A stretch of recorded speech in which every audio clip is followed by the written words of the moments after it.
What's up, bookworms, and welcome to another summer reading review.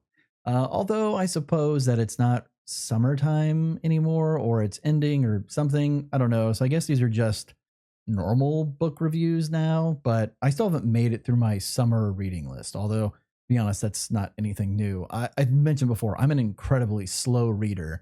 So I always set my sights way too high for how many books I can read at any given time. But I digress. The book on review today is A Song for Arbonne by Guy Gavriel Kay. Quick aside here. Um, I am going to do my best to pronounce the names of the places and people in this book based upon an introduction by the author. There is definitely a heavy French influence into a lot of this. And I, despite having took 2 years of French in high school, don't speak French. I also don't have even a passable French accent. I have a very flat American accent. So I'm doing my best. So if you cringe a little bit every time I pronounce one of these names, too bad. Anyway, let's continue. A Song for Arbonne was originally published in 1992. It was nominated for the Aurora and Locus Awards in 1993 and also for the 1994 Aurora Awards.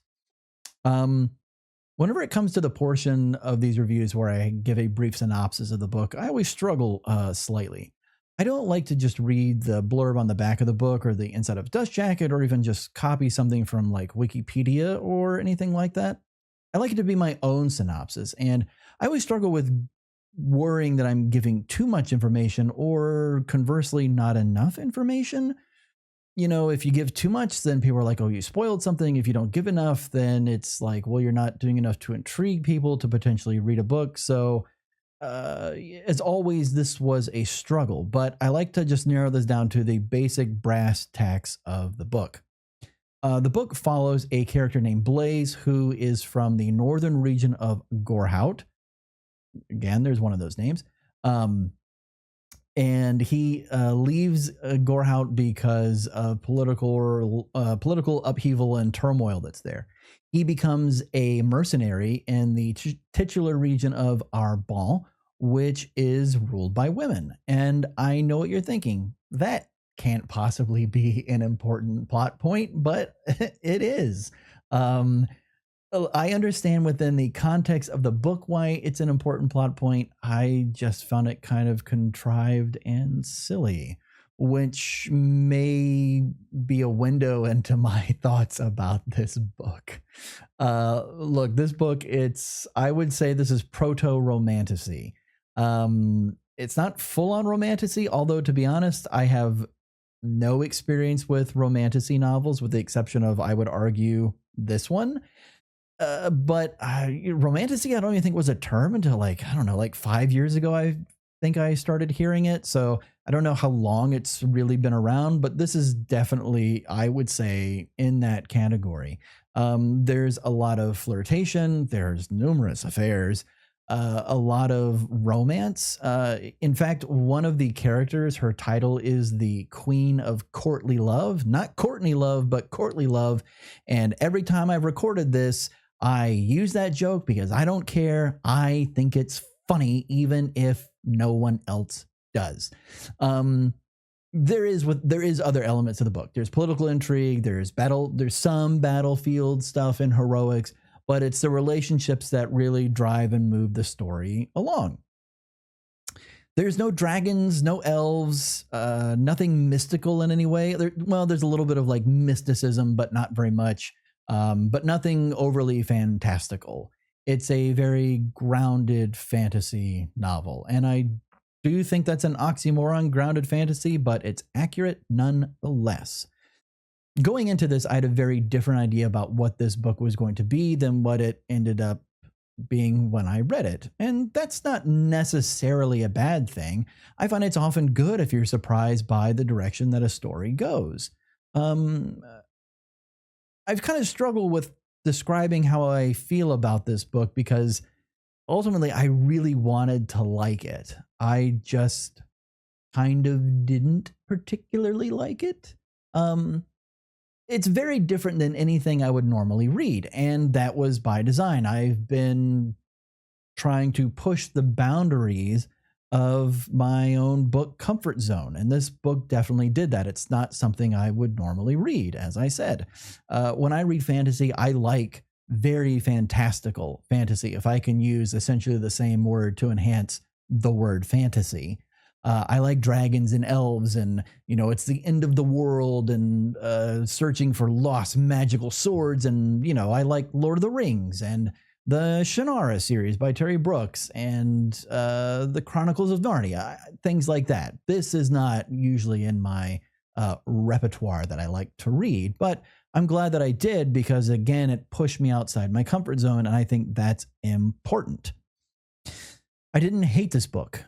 I just didn't particularly like it. To me, far too much of it felt like it was just setting up the last 3 chapters. And I am aware of how silly that sounds. I do know that essentially every story is just setting up the finale. That's what makes a story in its most basic form, right? I guess it's just that this setup I found fairly tedious. Not all of it, but the majority of it I found tedious. I will say, though, the last 3 chapters are absolutely phenomenal. The positioning of the pieces on this metaphorical chessboard really all came together there at the end. I just wish that the price had been equivalent to the payoff. And for me, the price was just, honestly, it was a bit too steep. Now, the thing that kept me engaged, even though I didn't find the story all that engaging, was the prose and the writing style. Kay really knows how to use the language to craft and guide you along through this story, that even though I didn't find it especially engaging, the use of the language engaged me. And that is why, even though I don't ever intend to read A Song for Arbonne again, I will read more books by Guy Gavriel Kay. I think that basing whether or not you like an author off of one book is a poor way of doing things. Much like I think that basing whether or not you like a restaurant off of one meal is also a poor way. I think you need at least 2 to really get a feel for what can be offered, either by an author or a restaurant. This is slowly turning into a restaurant review, which I don't want to do.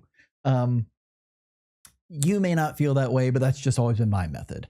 And, if I could pair a story that I really liked with Kay's writing, I think I'd have a whole new swath of books to read. So because of that, I definitely intend to read more by Kay. Ultimately, I guess we come to the question of, should you read A Song for Arbonne? And, if you like romantasy, if you like family conflict and political intrigue, then yes, but no. It's difficult because, like I said, I really wanted to like this book. I just didn't. And because of that, I just don't know that I can recommend you to read this book. I feel like there's probably, despite how good the payoff is, I just imagine there's probably better examples of books that other people will know about that I don't, that would be a better use of your time. Although I don't think reading any book is a waste of time. Even if you end up not liking it, you still usually learn something from reading it. So maybe if anything I've said has intrigued you in any way, maybe you should read A Song for Arbonne. I don't know.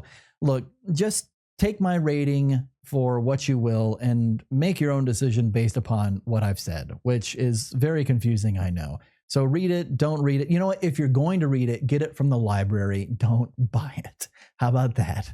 If you really feel like you might like this, get it from the library. Don't buy it. That's the best way to go about it. And then if you like it afterwards, then you can buy it to support the author. How about that? Let's do that. Get it from the library, support a local library, get this book if you're intrigued at all, and try reading it that way. Let's do that. How about that? Okay.